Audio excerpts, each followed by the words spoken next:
et bienvenue, je m'appelle Philippe Garric. Dans la vidéo précédente, nous avons vu les critères d'une demande efficace. Cette vidéo va être une vidéo complémentaire à la première, parce que parfois le problème n'est pas de savoir comment demander, mais quoi demander. Et aussi, je voudrais préciser des formes de demandes que nous croyons être des demandes et qui n'en sont pas. Voilà, pour vous aider à aller davantage vers des demandes qui soient efficaces et se désillusionner sur un certain nombre de choses que nous pouvons croire autour de la demande. Donc premier point, parfois c'est quoi demander. Je vois bien que les participants à mes formations ou les personnes que j'accompagne voient bien qu'il y a un truc qui ne va pas, parce qu'elles ne se sentent pas bien avec ce qui se passe, mais elles ne savent pas quoi demander. Alors, première chose, si nous repérons dans notre vie qu'à des moments, nous ne savons pas quoi demander, je voudrais vraiment que nous ayons cette conscience-là pour devenir plus indulgents avec l'autre quand il ne répond pas aux demandes que nous-mêmes nous n'arrivons pas à formuler. Parce que parfois, alors pas vous bien sûr, hein, mais d'autres gens sont capables de faire des reproches à quelqu'un parce qu'il n'a pas fait quelque chose, alors qu'eux-mêmes ne sont pas capables de mettre ça en mots, ne sont même pas capables de demander ce qu'ils veulent. Si vous voulez définir le contenu de votre demande, il y a une question préalable que vous pouvez vous poser qui est « Qu'est-ce qui me rendrait la vie plus belle ? Qu'est-ce que je voudrais que l'autre fasse pour moi ? Peut-être parfois, qu'est-ce que je pourrais faire moi pour moi ? Parce que tout ne passe pas par l'autre. » Si vous vous posez cette question-là, ça va définir le contenu de votre demande. Ensuite, il suffira de la mettre en forme, comme nous l'avons vu la fois précédente. Au passage, vous pouvez garder cette question-là pour améliorer vos relations avec les gens qui vous entourent et demander à votre conjoint, à vos enfants, à vos amis, qu'est-ce qui leur rendrait la vie plus belle ? Et pour la part qui vous incombe, peut-être y répondre si vous en avez l'élan. Dans la deuxième partie de cette vidéo, j'ai envie d'aborder avec vous ce que j'appelle les non-demandes, c'est-à-dire des demandes qui n'en sont pas alors que nous avons pris l'habitude de considérer ça comme des demandes. Et la première, c'est le constat. La première non-demande, c'est le constat. Dire « mon verre est vide » n'est pas une demande, c'est un constat. Malheureusement, un jour, vous avez dit « mon verre est vide » et quelqu'un est venu vous le remplir. Du coup, vous avez considéré que ça devait être une demande puisque la personne faisait ce que vous attendiez. Et puis, peut-être qu'une autre fois, vous avez dit « mon verre est vide » et personne n'a bougé autour de la table. Peut-être parce qu'ils n'ont pas entendu, peut-être parce qu'ils considèrent juste que c'est un constat. Et là, vous êtes peut-être agacé contre la personne qui était de mauvaise foi puisqu'elle ne comprenait pas votre demande. Mais dans le fond, vous ne l'avez pas faite, votre demande. Dans cette idée de la demande que je ne fais pas, du constat, une petite histoire que j'ai envie de vous partager de quelque chose qui m'est arrivé il y a une paire d'années maintenant avec une amie. Nous passons l'après-midi au bord de l'eau et le soir, nous rentrons chez elle et en arrivant chez elle, tout simplement, je vois qu'elle ouvre la porte un peu violemment, qu'elle jette ses affaires dans un coin, plus 2-3 autres indices qui me font dire, à mon avis, il y a quelque chose qui ne va pas. Alors je lui dis, est-ce que ça va ? Et là, elle me répond, ouais, ça va. Donc déjà, vous pouvez repérer que ce n'est pas parce que j'ouvre un espace d'échange avec l'autre qu'il va forcément le prendre. C'est peut-être pas le bon moment pour lui. Et probablement dans une autre vidéo, je parlerai du bon moment pour échanger avec quelqu'un. Bon, j'insiste un peu, c'était l'été. Je lui dis, j'ai l'impression que ça ne va pas, est-ce que tu veux qu'on en parle ? Et là, elle me répond, ouais, de toute manière, t'es qu'un égoïste. Vous pouvez là aussi repérer que souvent, quand nous vivons une difficulté avec l'autre, plutôt que de parler de nous, nous allons le juger lui. Et vous pouvez aussi repérer à quel point ça donne envie de s'intéresser à l'autre, hein, quand quelqu'un vous dit, t'es égoïste, t'es ci, t'es ça. Mais bon, j'étais en vacances, donc j'insiste un peu, et je dis, qu'est-ce que j'ai fait qui te fait dire que je suis un égoïste ? Cet après-midi, je voulais qu'on aille se baigner tous les deux et t'as pas voulu. Puis après, tu allais te baigner tout seul. Alors je dis, c'est vrai, on ne s'est pas baigné ensemble, mais tu m'as rien demandé. Elle me dit, si, je t'ai demandé. Je repasse le film dans ma tête et je ne vois pas où est la demande, donc je dis, mais tu m'as demandé quoi ? Eh bien, je suis venu te voir et je t'ai dit, je vais me baigner. C'est un constat. Sous-entendu pour elle, est-ce que tu veux bien venir te baigner avec moi? Malentendu pour moi, j'ai compris, surveille les affaires. On était sur la plage. Du coup, quand elle est sortie de l'eau, elle pouvait surveiller les affaires. Donc je suis allé me baigner. Et visiblement, elle a pris ça pour de la provocation. Et elle était tellement remontée le soir même, on en a ri après, mais pas le soir même, que quand je lui ai expliqué ce que je suis en train de vous expliquer là, elle m'a dit oui, de toute manière, t'es de mauvaise foi. Vous voyez à nouveau un autre jugement qui arrive. Et elle a mis du temps effectivement à accepter l'idée que j'ai pu entendre et comprendre autre chose que ce qu'elle voulait me dire au travers du constat qu'elle a fait. Donc le constat, c'est pas efficace. Une autre non-demande, c'est la demande centrée sur l'autre. Par exemple, je veux quelque chose, mais je n'assume pas de le demander pour moi et je voudrais m'assurer que les autres aient le même élan. Ça a au moins une vertu, c'est que ça m'évite de négocier. Je vois ça par exemple en formation. Il m'est arrivé d'être dans des salles plus ou moins bien chauffées et je vois des fois un participant qui est là, qui a l'air d'avoir froid, qui c'est un petit moment visiblement qu'il a l'air d'être pas bien et puis à un moment donné, n'en pouvant plus, il se tourne vers son voisin et lui dit « T'as pas froid toi ?» Et des fois le voisin lui répond « Non ». Et la personne fait « Ah bon, tant pis ». Vous voyez, elle ne dit pas ce qu'elle veut, elle s'intéresse à ce que l'autre veut.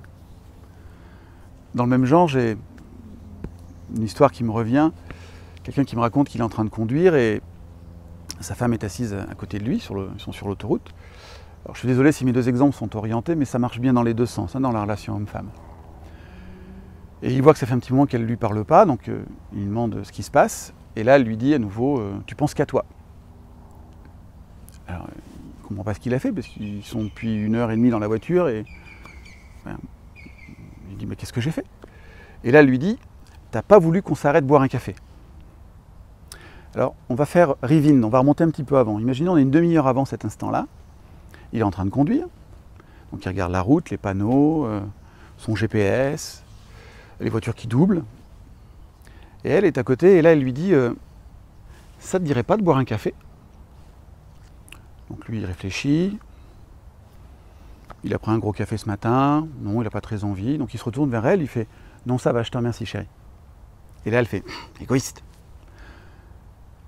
En fait, ce qui aurait été efficace, c'est de lui dire « Chérie, j'ai envie de boire un café, est-ce que tu es d'accord qu'on s'arrête à l'heure de repos suivante ?» Et la personne m'a dit « Mais si elle me l'avait demandé comme ça, mais on s'arrêtait tout de suite. » Mais dans l'instant, je n'ai pas percuté que c'était ça. Une autre non-demande, j'en ai un petit peu parlé sur la vidéo précédente, c'est la demande de ce que je ne veux pas. Par exemple, un jour, une participante nous explique en grand groupe qu'un jour, elle demande à son mari, elle lui dit « Voilà, chérie, je ne veux plus que tu travailles autant les week-ends. » 2 jours plus tard, chérie rentre à la maison et lui dit « Mon amour, je t'ai écouté, le week-end prochain, je vais faire un golf avec les copains. » Et là, elle réalise qu'en fait, c'est pas ça qu'elle voulait. Quand je donne cet exemple, parfois j'ai des réactions de personnes qui me disent « Oui, mais il est de mauvaise foi. C'est évident ce qu'elle veut. » Et du coup, quand je demande aux gens du groupe ce qu'à leur avis cette femme veut, j'ai soit des choses floues, du genre elle veut qu'ils passent du temps ensemble. Et du temps, 1 seconde, c'est du temps. 48 heures du week-end, c'est du temps aussi. Et petit à petit, ils se rendent compte que la demande faite comme ça ouvre un champ d'interprétation qui est immense et que ce monsieur, visiblement, a pioché un sens possible à cette demande. Parce qu'en fait, ce que cette personne voulait, c'est que elle puisse partager avec son mari et ses enfants une activité commune sur une des 2 après-midi du week-end. Le reste du week-end, il aurait pu faire exactement ce qu'il voulait, ça ne la dérangeait pas. Mais ce n'est pas ça qu'elle a dit. D'accord ? Ça, c'est la demande de ce que je ne veux pas. Une autre non-demande que je croise malheureusement souvent, c'est « je voudrais que l'autre devine ». Parce que c'est tellement évident pour moi ce que je veux, et je mets des guillemets autour de tellement évident, parce que des fois quand je questionne, la personne me rend compte que ce n'est pas si évident pour elle, mais en tout cas elle le croit. C'est tellement évident pour moi ce que je veux qu'il devrait le voir. Donc je n'ai pas à lui demander, il devrait deviner. Parfois j'entends des choses du genre si mon manager est un manager compétent, si mon collaborateur est un collaborateur compétent, si le formateur est un formateur compétent, il devrait savoir de quoi j'ai besoin sans que je lui demande. Il y a même des gens qui disent, si mon conjoint m'aimait vraiment, il devrait deviner ce que je veux. S'il ne devine pas, c'est qu'il ne m'aime pas. S'il ne m'aime pas, alors je peux lui faire des reproches. Et j'ai l'impression que c'est quelque chose qui se fait beaucoup dans ces types de relations. Attendre de l'autre qu'il devine. Et nous verrons d'autres... Ma mémoire vient d'avoir un problème technique. Du coup, j'ai plongé dans le trou qu'elle me proposait. Voilà, du coup, j'ai mis sur pause pour retrouver ce que je voulais partager avec vous. La dernière non-demande que je voudrais vous partager, c'est ce que j'appelle la fausse demande ou la demande cachée, le message caché. En fait, c'est je demande quelque chose, mais en fait, ce que je veux, c'est autre chose. Un exemple que vous pouvez connaître, c'est dans la relation de séduction qu'il peut y avoir entre les êtres humains. Pour beaucoup d'entre nous, c'est très compliqué d'aller voir un autre être humain que parfois nous connaissons depuis peu et de lui dire ben voilà, je voulais juste te dire que tu me plais, que j'ai envie d'être avec toi.